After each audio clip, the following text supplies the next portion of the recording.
ಒಂದು ದಿನ ಆ ಮೊಲ ಹೇಳಿತು, ಆಮೆ ಆಮೆ, ನಿನ್ನ ಬೆನ್ನಿನ ಮೇಲೆ ಎದಕ್ಕೆ ಇಷ್ಟು ಭಾರವಿದೆ? ನೀನು ಎದಕ್ಕೆ ಇಷ್ಟು ಗಿಡ್ಡವಾಗಿದ್ದೀಯಾ ಎಂದು ಹೇಳಿತು. ಆಗ ಆಮೆ ಹೇಳಿತು, ನಿನ್ನ ಕಿವಿಗಳು ನೋಡು, ಆಕಾಶವೇ ಮುಟ್ಟುವೆ, ನೀನು ಇಷ್ಟಿಷ್ಟು ಶಬ್ದಕ್ಕೂ ಎದುರು ಬಿಡ್ತೀಯಾ ಎಂದು ಇಬ್ಬರು ಎಗತಾಳಿ ಮಾಡುತ್ತಾ ನಕ್ಕೊಂತಾ ಇದ್ದರು. ಒಂದು ದಿನ ಮೊಲ ಆಮೆಗೆ ಹೇಳಿತು, ಆಮೆ ಆಮೆ, ನಾವಿಬ್ಬರು ಓಟದ ಪೋಟಿ ಇಡೋಣ ಎಂದು ಹೇಳಿತು. ಆಮೆ ಹೇಳಿತು, ನನಗ ಆಗಲ್ಲಪ್ಪ, ನಾವಿಬ್ಬರು ಗುರಿ ಮುಟ್ಟುವ ಪೋಟಿ ಇಡೋಣ ಎಂದು ಹೇಳಿತು. ಮೊಲ ಮನಸ್ಸಲ್ಲಿ ಹೇಳಿಕೊಳ್ಳಿತು, ಯಾವುದಾದರೇನು, ಎರಡು ಒಂದೇ, ಎರಡರಲ್ಲಿ ನಾನೇ ಗೆಲ್ಲುವೆ ಎಂದು ಆಟವನ್ನು ಒಪ್ಪಿಕೊಂಡು ಒಂದು ದಿನ ಆಟವನ್ನು ಆಡುವ ಸಮಯ ಬಂತು. ಇಬ್ಬರು ಆಟ ಆಡಲು ಸಿದ್ಧವಾಗಿದ್ದರು.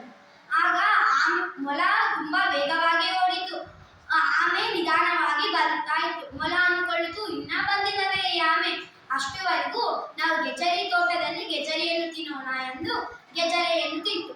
ಆಗ ಗೆಜರಿಯನ್ನು ತಿಂದರೂ ಇನ್ನ ಬಂದಿಲ್ಲವೇ ಎಂದು ಅಂದುಕೊಳ್ಳುತ್ತಾ ನಾನು ಸ್ವಲ್ಪ ಹೊತ್ತು ನಿದ್ದೆ ಮಾಡುತ್ತೇನೆ ಎಂದು ಗಿಡದ ಹತ್ತಿರ ಹೋಗಿ ನಿದ್ದೆ ಮಾಡಿತು.